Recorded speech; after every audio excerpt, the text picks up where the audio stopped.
They say children never lie. I didn't know how true that was until my son asked me a question that changed everything. I always thought betrayal came from strangers, not from the person you shared a home, a bed, and a life with.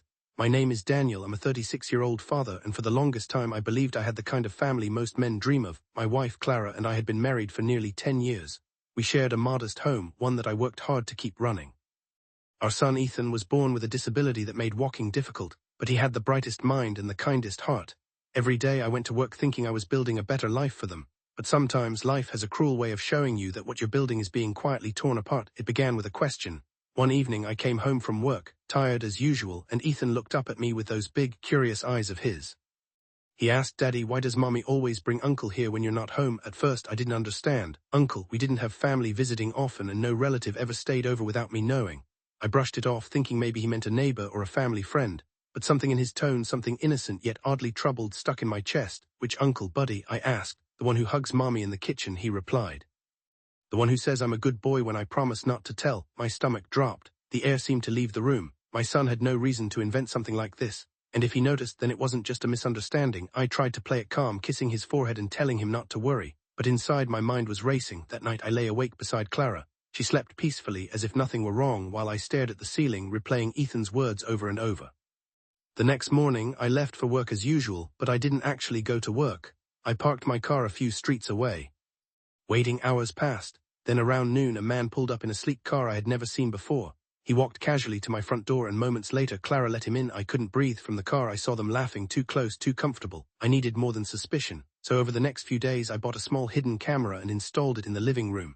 It felt wrong at first, like I was betraying her privacy, but then I reminded myself she had already betrayed us. A week later the footage confirmed everything. There she was, kissing him, holding him like I was invisible.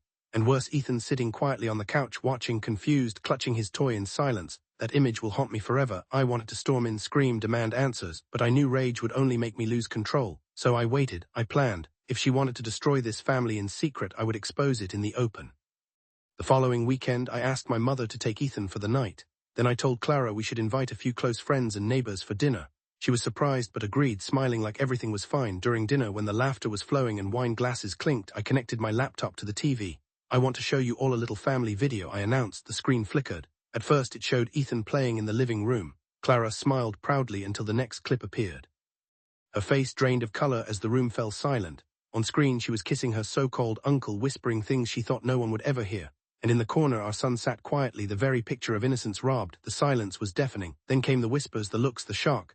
Clara tried to speak, stuttering, begging me to stop the video, but it was too late. When it ended, I turned to her calmly and said, "Our son deserves the truth. Not lies, not shame, truth." The room erupted.